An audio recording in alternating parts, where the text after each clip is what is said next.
నమస్తే, welcome to I dream. నా పేరు ప్రసాద్. ఆంధ్రప్రదేశ్ ప్రభుత్వం 206 అడుగుల అంబేద్కర్ విగ్రహాన్ని ఏర్పాటు చేసింది. దాన్ని ప్రారంభింపజేస్తున్నట్టు ప్రకటించింది.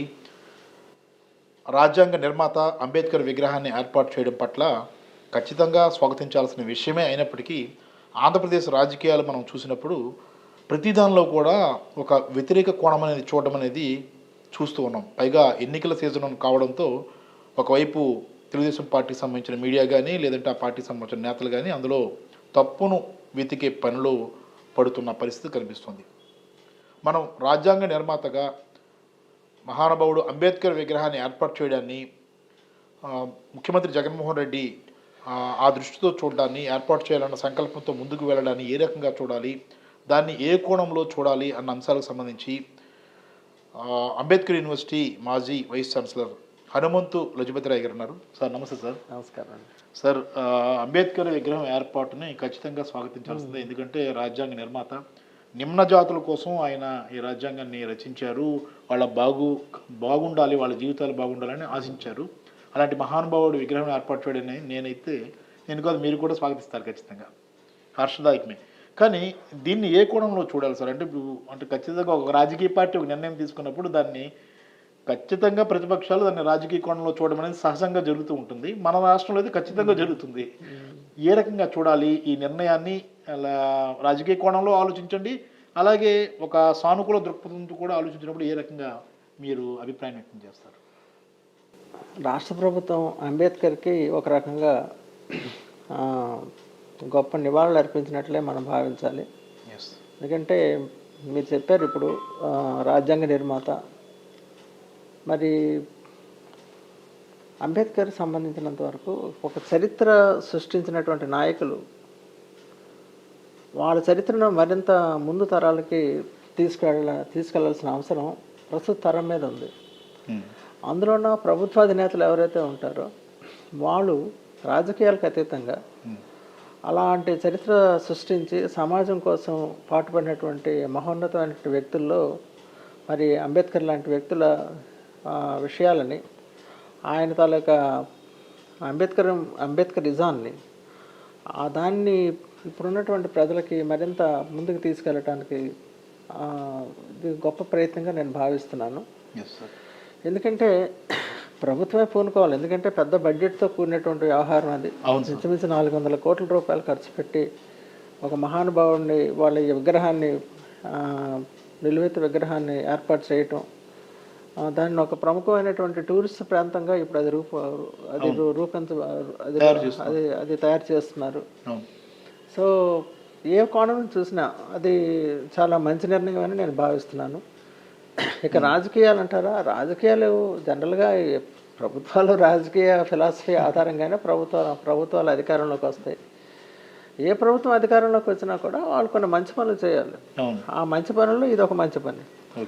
అందులోకి ఇప్పుడున్నటువంటి ప్రభుత్వం ఏదైతే జగన్మోహన్ రెడ్డి గారి ప్రభుత్వం ఉందో, ఈ ప్రభుత్వం మొదటి నుంచి కూడా సంక్షేమ ప్రభుత్వంగా ప్రకటించుకుంది. ప్రజల సంక్షేమ అభివృద్ధిని దృష్టిలో పెట్టుకుని అడుగులు వేస్తూ ఉన్నటువంటి ప్రస్తుత ప్రభుత్వం మరి ప్రజల సంక్షేమాన్ని పూర్తిగా ఆకాంక్షించినటువంటి అంబేద్కర్ తాలూకా మరి ఆ విగ్రహాన్ని ఏర్పాటు చేయడం అనేటువంటిది కూడా మరి ఏవైతే ఈ నవరత్నాల ద్వారా మరి అన్ని వర్గాల ప్రజలకి కూడా అంబేద్కర్ ఆశయాలకు అనుగుణంగా బీసీ, ఎస్సీ, ఎస్టీ, మైనారిటీలు అన్ని వర్గాలకి కూడా అంబేద్కర్ రాజ్యాంగంలో ఏ వర్గాల అభ్యున్నతి కోసం అయితే అతను రాజ్యాంగ రచన చేశారో అలాంటి గొప్ప వ్యక్తి యొక్క విగ్రహాన్ని ఈరోజు ఆవిష్కరిస్తూ ఉండడం అది నిజంగా రాష్ట్ర ప్రజలందరికీ కూడా చాలా గర్వకారణం. రాష్ట్రానికే కాదు మన దేశంలోనే మిగతా రాష్ట్రాలు కూడా ఇది చాలా ఆదర్శంగా నేను భావిస్తున్నాను. అంటే ఒకటి సార్, వైఎస్ఆర్ కాంగ్రెస్ పార్టీ విధానం తొలి నుంచి మనం చూసినప్పుడు చాలామంది కాంగ్రెస్ పార్టీ ఇక్కడ రాష్ట్రంలో పూర్తి స్థాయిలో పతనం అయిపోయిన తర్వాత మీరన్నట్టు బడుగు వర్గాలకు సంబంధించిన ఎస్సీ, ఎస్టీ వారంతా కూడా ఇప్పుడు వైఎస్ఆర్ కాంగ్రెస్ పార్టీతో సైల్ అవుతున్న పరిస్థితి. వాళ్ళతో ప్రయాణాన్ని కొనసాగిస్తున్నారు. ఇప్పుడు అంబేద్కర్ విగ్రహం ఏర్పాటు చేయడం ద్వారా మేము ఈ సామాజిక అంటే ఏదైతే ఈ నిమ్న జాతులు ఉన్నాయో ఎస్సీ కానీ ఎస్టీ కానీ బడుగు వర్గాలకు సంబంధించిన ఆ ప్రజలు ఎవరైతే ఉన్నారో వారి వెంట మేము ఉన్నామని పరోక్షంగా ఒక సంకేతాన్ని ఇచ్చినట్లుగా భావించాలా? అంతే కదండి. మరి ఇప్పుడు ఇప్పుడున్నటువంటి ప్రభుత్వం కానీ మీరు చూసుకుంటే మరి ఎన్నో కార్పొరేషన్స్ పెట్టారు. బీసీ కులాలకు సంబంధించి, ఎస్సీ కులాలకు సంబంధించి, మైనార్టీలకు సంబంధించి అన్ని రకాలైనటువంటి కార్పొరేషన్స్ పెట్టి అన్ని వర్గాలకి కూడా బీసీ, ఎస్సీ, ఎస్టీ, మైనారిటీలు మొత్తం ఆల్ వెనకబడి మన సమాజంలో ఇంచుమించు 80% పాపులేషన్ వాళ్ళే ఉంటారు. మరి 80% పాపులేషన్ విషయంలో గత కొన్ని దశాబ్దాలుగా వాళ్ళు ఇంకా వెనుకబడిపోయినటువంటి పరిస్థితి ఉందనే విషయం అందరికీ తెలిసిందే. రాజ్యాంగంలో మరి అంబేద్కర్ చేసినటువంటి సూచన కూడా అదే. అంటే వీళ్ళు వెనుకబడిపోయి ఉన్నారు కాబట్టి వీళ్ళని ఖచ్చితంగా మనం ముందుకు తీసుకెళ్ళాలి, ఈ వర్గాల్ని అభివృద్ధి పదంలోకి తీసుకెళ్లేటువంటి ప్రయత్నాలు ప్రభుత్వాలు చేయాలి అది అని రాజ్యాంగంలో కొన్ని అధికారాలను ప్రవేశపెట్టడం ద్వారా ఆయన దిశానిర్దేశాన్ని చేశాడు అంబేద్కర్. ఆ దిశానిర్దేశానికి అనుగుణంగానే ఇప్పుడు జగన్మోహన్ రెడ్డి గారి ప్రభుత్వం ఏం చేసిందంటే ఆ ఆశయాలన్నీ నెరవేరే విధంగా మరి నవరత్నాల రూపంలో కానీ అనేక రకాల సంక్షేమ కార్యక్రమాలు ఈరోజు మనం చూస్తూ ఉన్నాం. రాష్ట్రంలో ఆర్థికంగా ఇబ్బందులు ఉన్నప్పటికీ కూడా ఈ సంక్షేమ కార్యక్రమాలు అమలు చేయడం అంటే అంత ఈజీ వ్యవహారం కాదు. అది చాలా బడ్జెట్తో కూడినటువంటి వ్యవహారం. మరి ఆ బడ్జెట్లో కూడా ఏంటంటే కొంచెం ధనిక వర్గాలు, మిడిల్ క్లాస్ పీపుల్కి కొంచెం ఇబ్బందికరంగా ఉన్నప్పటికీ కూడా ఉన్నవాడు లేనివాడికి కొంత త్యాగం చేయాల్సినటువంటి పరిస్థితి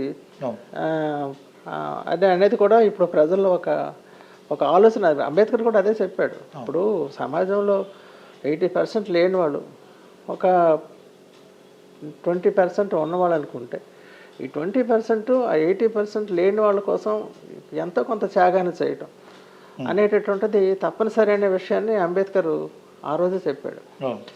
కాబట్టి దానిని జగన్మోహన్ రెడ్డి గారి ప్రభుత్వంగా వారి ప్రభుత్వం ఏం చేస్తుందంటే దీనిని ఒక ఆచరణాత్మకంగా ముందుకు తీసుకెళ్తున్నటువంటి పరిస్థితి అయితే మనం చూస్తూ ఉన్నాం.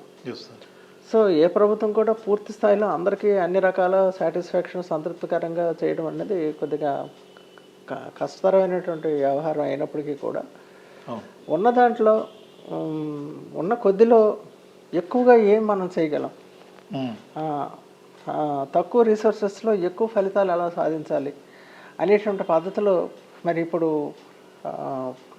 ముఖ్యమంత్రి గారు వారి తాలూకా ఆర్థిక విధానం కానీ లేదా రాజకీయ నిర్ణయాలు కానీ ఆ విధంగానే గోచరిస్తూ ఉన్నాయి. అవి అంబేద్కర్ ఆశయాలకి చాలా దగ్గరగా ఉన్నట్లుగా నేను భావిస్తున్నాను. మీరు చెప్పారు కదా సార్, అదే అంబేద్కర్ ఆశయాలకు అనుగుణంగా తమ పార్టీ వెళ్తుందని ఆ పార్టీ అదే వైఎస్ఆర్ కాంగ్రెస్ పార్టీకి సంబంధించిన ప్రభుత్వం కానీ పార్టీ పెద్దలు కానీ నాయకులు కానీ చెప్తున్నమాట ఆ దిశగా వెళ్తున్నామని వారు ప్రకటిస్తున్నారు. ఈరోజు అంబేద్కర్ విగ్రహం ఏర్పాటుకు సంబంధించి ప్రారంభానికి సంబంధించి మనం చూసుకున్నప్పుడు జరిగింది మంచి పని అయినప్పుడు ఖచ్చితంగా దాన్ని స్వాగతించాలి సార్ ఎవరైనా. కానీ దానిలో కూడా రంధ్రాన్వేషణ చేసి తప్పులు ఇంచితే గనక ప్రతిపక్షాలకు అది మైనస్ అవుతుందా ప్లస్ అవుతుందా సార్? అధిక సంఖ్యాక ప్రజలు ఏదైతే మంచిదని భావిస్తారో అదే ప్రస్తుతం ప్రభుత్వం చేస్తున్నటువంటి కార్యక్రమం. అంబేద్కర్ విగ్రహావిష్కరణ నా భూతో నా భవిష్యత్తు. అంతకుముందు ఎప్పుడు అలా జరగలేదు. బహుశా భవిష్యత్తులో ఇంతకన్నా గొప్పగా ఇంకా జరుగుతుందని నేను భావించడం లేదు. సో ఒక మంచి పని జరుగుతున్నప్పుడు అది ప్రజలు కూడా దాన్ని నిశ్చితంగా పరిశీలిస్తుంటారు. రాజకీయ పరంగా విభేదాలు ఉండి ప్రతిపక్షాలు ఇంకొక రకంగా ఏదైనా మాట్లాడుకున్నప్పటికీ కూడా అందుకనే అంటారు ప్రజాస్వామ్యంలో ప్రతిపక్షాలు కూడా నిర్మాణాత్మకమైనటువంటి పాత్ర వహించాలి.